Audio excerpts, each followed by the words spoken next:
Hi hello welcome to our channel VN creativities. இன்னைக்கு நம்ம சேனலில் எதை பற்றி பார்க்க போகிறோன்னா அட்டகாசமான செம்ம டேஸ்டான ஒரு சூப்பரான சின்ன வெங்காய சட்னி எப்படி பண்ணுறது அப்படின்னு தான் பார்க்க போகிறோம். சின்ன வெங்காயம் விலை கம்மியாக இருக்கும் போது இதெல்லாம் செஞ்சு சாப்பிட்டுக்கிட்டாதாங்க, ஏன்னா விலை ஏறிச்சுன்னா இதெல்லாம் செய்ய முடியாதுல்ல. இது இட்லி தோசைக்கு மட்டும் இல்லைங்க, பணியாரம் சப்பாத்தி ரோட்டி இது மாதிரி எல்லாத்துக்குமே செம்மையான காம்பினேஷனாக இருக்கும். இது எப்படி பண்ணுறதுன்னு பார்க்கறதுக்கு முன்னாடி இப்போ தான் நீங்கள் நம்ம சேனல் ஃபஸ்ட் டைம் பார்க்குறீங்கன்னா மறக்காம சப்ஸ்கிரைப் பண்ணிடுங்க, கூட அந்த பெல் ஐக்கனை கிளிக் பண்ணிடுங்க. அப்போ தான் நான் போகிற வீடியோஸ் நோட்டிஃபிகேஷன் உங்களுக்கு வரும். இதுக்கு ஃபஸ்ட்டு ஒரு வானலில் எடுத்து வச்சு அதில் கொஞ்சமாக எண்ணெய் ஊற்றிடலாம்.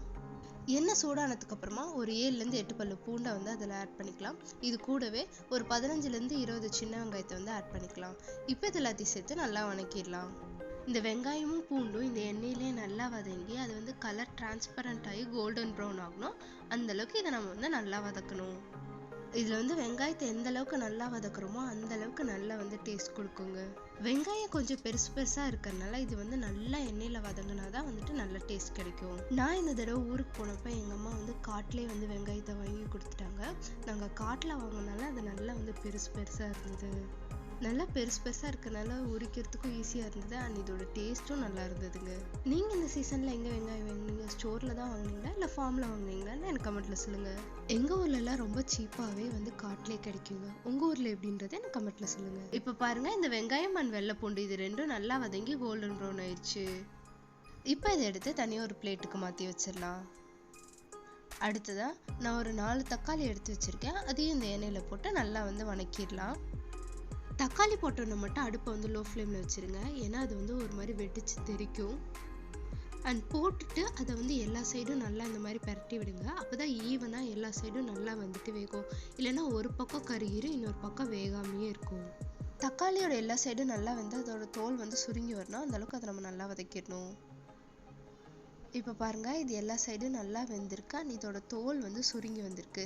இதுதான் கரெக்டான ஸ்டேஜ். இப்போ இதை எடுத்து நம்ம பிளேட்டில் மாற்றி வச்சிடலாம். அண்ட் இதுக்கு கூடுமான வரல நல்லா பழுத்த தக்காளி எடுங்க, அப்போ தான் நல்லா டேஸ்ட் கொடுக்கும். அடுத்ததான் நான் ஒரு 4 பத்த தேங்காய் அண்ட் 2 வரமிளகாயை எடுத்து வச்சுருக்கேன். இப்போ இதையும் இதில் ஆட் பண்ணி நல்லா வதக்கிடலாம். இந்த தேங்காயும் வரமிளகாயும் ரொம்ப நேரம் நம்ம வதக்கணும் அப்படின்ற அவசியம் இல்லை. ஒரு 2 நிமிஷம் அதை நல்லா வதக்கிட்டா போதும். இது கொஞ்சம் தேங்காய் கம்மியாக இருந்தால் தான் நல்லாயிருக்கும். தேங்காய் அதிகம் போட்டோம் அப்படின்னா இதோட டேஸ்ட்டே மாறிடும்.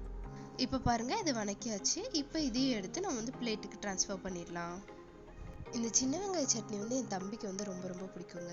நான் கல்யாணத்துக்கு முன்னாடிலாம் பெருசாக அவனை கண்டுக்க மாட்டேன், பட் பாசம் இருக்கும், பெருசாக காமிச்சிக்க மாட்டேன். பட் கல்யாணத்துக்கு அப்புறம் அவனை ரொம்ப ரொம்ப மிஸ் பண்ணுறேங்க நான். இது செய்யும் போதெல்லாம் எனக்கு அவன் ஞாபகம் தான் வரும். உங்களுக்கு இந்த மாதிரி எதாவது மெமரிஸ் இருந்தால் எனக்கு ஷேர் பண்ணுங்கள். இப்போ இதை ஆற வச்சு மிக்ஸி ஜாரில் அரைச்சி எடுத்துருங்க. கூடவே ஒரு கைப்பிடி அளவுக்கு பொட்டுக்கடலை அண்ட் கொஞ்சமாக உப்பு போட்டு நல்லா மைய அரைச்சி எடுத்துருங்க. இப்போ இதை ஒரு பவுலுக்கு ட்ரான்ஸ்ஃபர் பண்ணிட்டு இது மேலே கடுகு கருவேப்பிலை தாளிச்சு கொட்ட வேண்டியதான். அவ்வளோதாங்க, நம்ம சின்ன வெங்காய சட்னி சூப்பராக ரெடி ஆயிடுச்சு. இனி இதை சர்வ் பண்ணிட வேண்டியதான்.